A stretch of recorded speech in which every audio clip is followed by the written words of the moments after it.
Welcome to the Friday edition of Juan's World. And yes, we're definitely moving towards Christmas. We're barreling along to the fourth Sunday in Advent, and then Christmas will be next week. And Tuesday is Christmas Eve, so I might give you a recipe. I'm not sure. We'll see. But for now, I want to talk about a book that I'm working on. It's called Text and Context, and it's actually about how the Bible was received at the time that the books were written. And the books were written in an order that doesn't get reflected in the way the books are ordered in the Bible right now. It tends to be sort of like the beginning, like history, prophecy, and so on. And that's just not the order in which they were written. I think I mentioned last time that the earliest books that we know of are the books of Amos and Hosea, which were probably written in the kingdom of Israel right before it was destroyed by the Assyrian Empire. And then we go through a series of phases. Like most of the books of the Hebrew Bible, what used to be called the Old Testament, most of the books of the Hebrew Bible were written in the kingdom of Judah after Israel had been destroyed by the Assyrian Empire. And there are various discussions that have to be had. I'm not going to do it now. I'll let you know when the book comes out. The book is under contract, and the manuscript is due to the publisher in the middle of 2026. Well, I've almost finished the second to last chapter, which is the last substantive chapter. The final chapter will just be sort of concluding, mumbling in the way that I usually do. But right now I'm working on the very latest of the epistles in the Greek Bible, that is the New Testament. And what I'm trying to deal with right now is a transition of people who were Christians in the first century, believing that the end of the world was about to come. Like St. Paul, who wrote the earliest Greek books, his epistles, he was convinced that Jesus was going to come again within his lifetime. And he even told people not to marry because it was a waste of time, because they were not going to be having children and raising them and so forth, because Armageddon was going to happen, and that was the end. But what I'm particularly interested in right now is a shift in the first century from the time of Paul's epistles, which was he began writing them around the year 50, and the epistles, his and what are called the pastoral epistles and the Catholic epistles, which include 1st and 2nd Peter, 1st, 2nd and 3rd John, and so forth, they all shift from an interest in what I'm going to call spirituality to an interest in what I'm going to call morality. So let's get into that.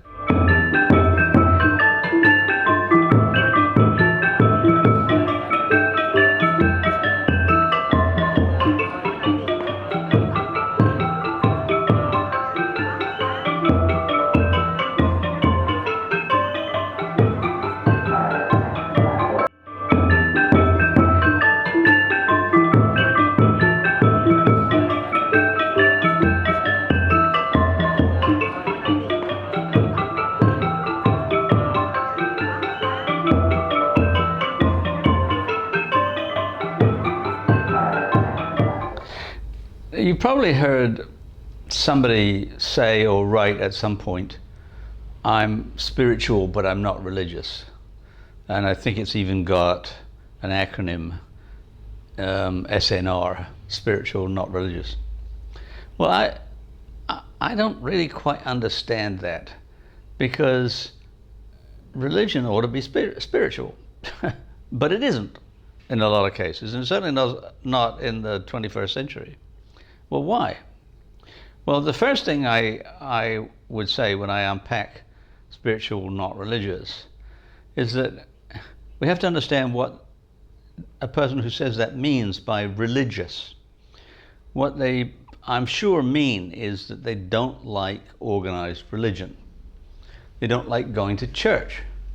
And there may be specific churches that they really don't like they don't like the Anglican Church or the Presbyterian Church or the Catholic Church, because when they go, it's all dogma and it's all like rehearsed. I mean, it depends, like the Catholic Mass is just all laid out, and if you get a homily, you're really lucky. Whereas in the Presbyterian tradition, the homily can take the form of a sermon, which may be 20 minutes or longer. Or in the Baptist tradition, often an hour's service is taken up with the first half hour of just sort of prayers and hymns and whatnot, and then the last half with the sermon. So it's highly various, but it's still about dogma, and a lot of people don't like that, and especially a lot of people don't like being told how to behave. And the fact is that Christianity is the inheritor of Judaism, and Judaism is all about morality. I mean, the law is extensive about right and wrong, and go back to the Garden of Eden. We're talking about the origin of sin, and sin brings death, and on and on and on, and you can add guilt into the mix if you like, and so a lot of people think that religion is really a kind of version of moral philosophy. This is how you should behave. And a lot of evangelical Christians argue that if you're not religious, then you don't have a moral compass, which is just nonsense. It's perfectly possible to be an atheist and have a very well-developed moral code. But I'm an ordained Presbyterian minister, and I was a pastor at several churches for about 20 years in New York. Usually struggling churches who couldn't afford very much. So I was part-time. I would preach on Sundays and have office hours once a week in the evening or on my day off from the university. But my main income was from my university, not from the church. Church was just a nice supplement, particularly because it had a living allowance. Sometimes I could have lived actually in the property owned by the church for free, including free utilities and so forth. But most of the time I was happy to just take a little bit extra in my income because I had a mortgage and a son and whatnot. So my whole time as a pastor was dedicated to one thing only. It's like one thing: spirituality. I was trying to encourage spiritual awareness in my congregation. Now, what does that mean?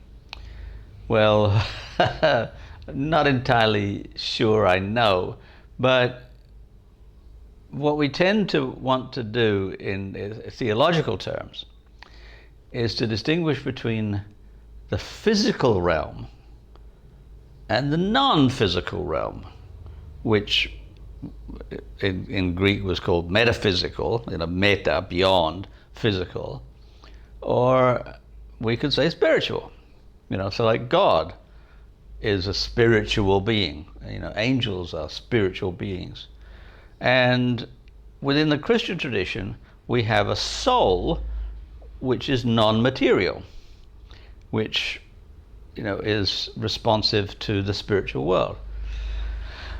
Well, this is going to get very squirrely very quickly, and I'm not going to go into it in too much detail. But what I want to get at is that I spent zero of my time talking to my congregations about how to be moral, how to be a good parent, or what have you, how to practice sacrifice, or what have you. I'm not interested.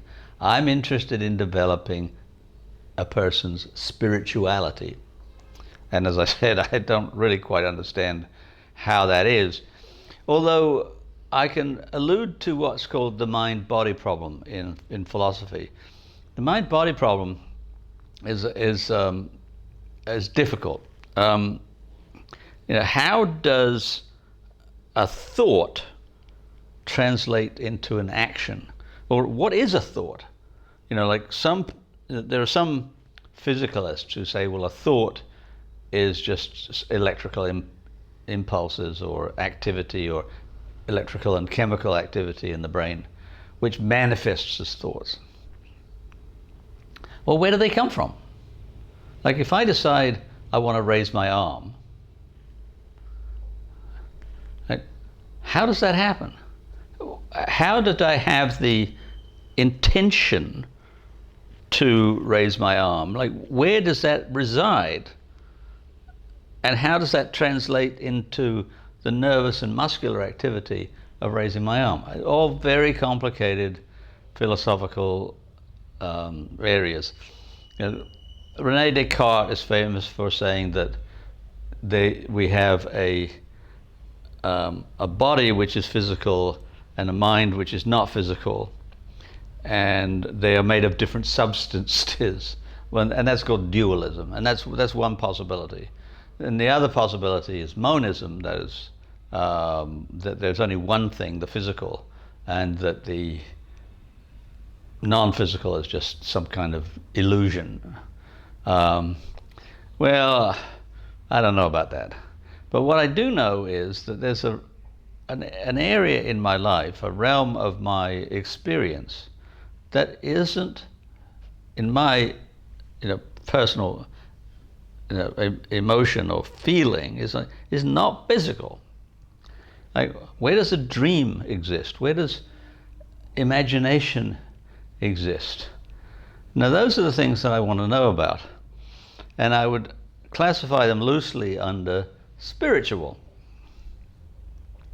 And I used to preach about that every Sunday, and I used to preach about how we can educate ourselves to be like more spiritual in a certain kind of way, and to appreciate the spiritual, to appreciate when we are like moved to tears by a painting or by a book, how we are troubled by ideas and so forth. So I suppose you would consider me to be a sort of philosophical preacher, but it seemed to be all right. I had one church that I went to. I was an interim there. I wasn't a full-time pastor there.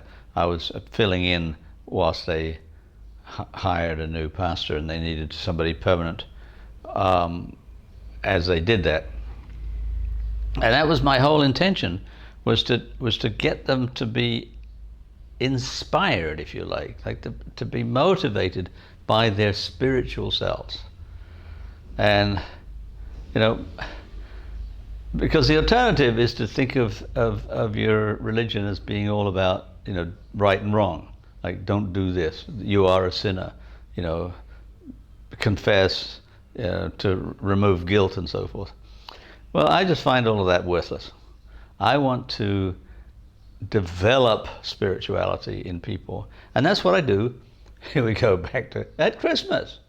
I like to do all kinds of things that move me emotionally, that make me happy, because happiness is spiritual, and it's a mystery.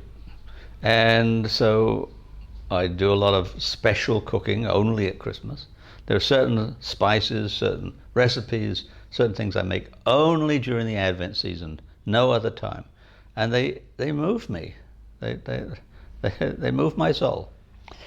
Anyway, there it is. So I hope you can be spiritual over the weekend. I hope you can enjoy the season and not get caught up in the materialism of it all, but be captured by the spirituality. And meanwhile, tell your friends about my videos. Please like, please subscribe, and I'll come back on Tuesday, Christmas Eve, probably with a recipe. I don't know yet, but have a good weekend.